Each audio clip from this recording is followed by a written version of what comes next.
Hello दोस्तों, जय हिंद, वंदे मातरम। मैं प्रशांत शर्मा दा में मैं कहते हैं हालात, किताब और आघात। कहते हैं कि हालात, किताब और आघात से जो सीखता है उससे फिर दुनिया सीखती है।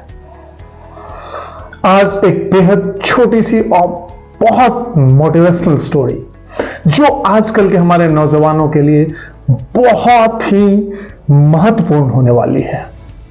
एक लड़की एक एंट्रेंस एग्जाम की तैयारी कर रही थी। उसने जी तोड़ मेहनत करी थी। उसने अपना पूरा प्रयास किया था। नियत समय पर एग्जाम में बैठी, लेकिन रिजल्ट आया तो किसी कारणवश वो क्रैक नहीं कर पाई। इतनी मेहनत के बाद क्रैक नहीं कर पाने के वजह से वो डिप्रेशन में चली गई। वो हमेशा परेशान और दुखी रहने लगी।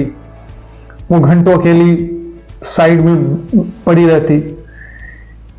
ये देखकर उसके पिताजी बहुत दुखी रहने लगे। उन्हें समझ नहीं आ रहा था कि अपनी बेटी को इस डिप्रेशन के हालात से कैसे बाहर लाया। एक दिन उन्होंने एक तरकीब निकाली। वो अपनी बेटी के पास गए और प्यार से उसको समझाया और बोला कि चलो बेटा, मैं तुम्हें कुछ दिखाना चाहता हूं। बेटी ने पूछा क्या? बोले चलो, देखोगी तो समझ जाओगी। बेटी को लेकर वो किचन में आए, जहां पहले से ही 3 अलग अलग बॉल उन्होंने चूल्हे पे चढ़ा रखे थे। 3 अलग अलग पतीले उन्होंने चूल्हे पे डाल रखा था। बेटी को बिठाया और उस तीनों में उन्होंने पानी डाला, फ्लेम ऑन किया और एक में उन्होंने आलू डाला, दूसरे में उन्होंने अंडा डाला और तीसरे में उन्होंने कॉफी के कुछ पीस डाले। और फिर उन्होंने आंच को तेज कर दिया और बेटी से बात करने लगे। फिर वो उन पतीलों को गौर से देखने लगे। 5 मिनट, 10 मिनट, 15 मिनट, 20 मिनट, आधा घंटा हो गया। बेटी थोड़ा इरिटेट हो रही थी कि क्या कर रहे हैं। फिर बेटी ने एकदम से पूछा कि पापा ये क्या कर रहे हैं आप? पापा ने, यानी कि उस लड़की के पिता ने कहा कि 1 मिनट रुक जाओ, तुम सब समझ जाओगी।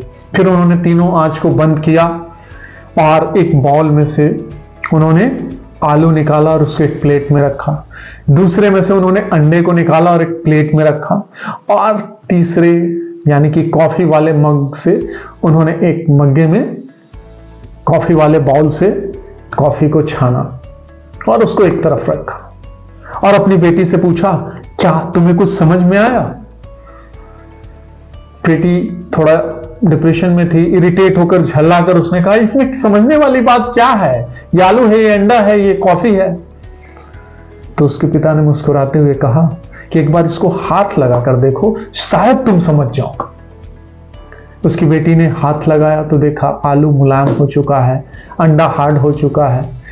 फिर उसके पिता ने कॉफी के मग को उसकी तरफ बढ़ाते हुए बोला कि इसको जरा सूंघो। बेटी ने जैसे ही कॉफी के मग को स्मेल किया, सूंघा, तो उसके चेहरे पे एक मुस्कुराहट आ गई। उसके पिताजी ने समझाया कि देखो सिचुएशंस एक ही थे, सर्कमस्टेंसेस सेम थे। एक ही परिस्थिति में तीनों ने अलग अलग तरीके से रिस्पॉन्ड किया। आलू जो पहले बेहद सख्त था, वो पानी में जाने के बाद नरम हो गया।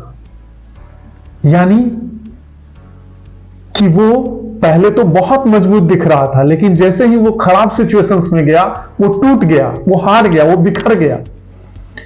अब अंडा, ये इस बैड सिचुएशन में जाने से पहले बहुत अंदर से कमजोर था, लेकिन जब ये इस मुश्किल परिस्थिति में गया तो इसने अपने आप को अंदर से मजबूत बना लिया। और ये कॉफी, ये जब इस सिचुएशंस में गया, टफ सिचुएशन में गया, तो इसने खुद को नहीं बदला, इसने इस पूरे पानी को ही बदल दिया। इस कहानी का जो मैसेज है वो बड़ा महत्वपूर्ण है। सिचुएशंस कैसी भी हो, ये आपके ऊपर डिपेंड करता है कि आपको आलू की तरह अंदर से खुद को मिटा देना है, कमजोर पड़ जाना है, टूट जाना है, या अंडे की तरह उस परिस्थिति से और मजबूत होकर बाहर निकलना है, या फिर कॉफी की तरह जो खुद नहीं बदलता, उस पूरी परिस्थिति को भी बेहतरीन तरीके से बदल देता है और उसको वो और ज्यादा निखर के आता है, और ज्यादा खूबसूरत और स्वादिष्ट बन के आता है। लाइफ में सिचुएशंस कैसी भी हो, आपका एटीट्यूड डिसाइड करेगा कि आप पर उसका प्रभाव क्या पड़ेगा। अगर आपने मेरे इस चैनल को सब्सक्राइब नहीं किया है तो कर ले, और ऐसे ही मोटिवेशनल स्टोरीज के लिए बेल आइकन को जरूर क्लिक कर ले और इसको ज्यादा से ज्यादा लोगों तक शेयर करें ताकि ये मोटिवेशनल मैसेज हमारे यूथ को पहुंच सके। Thank you. जय हिंद।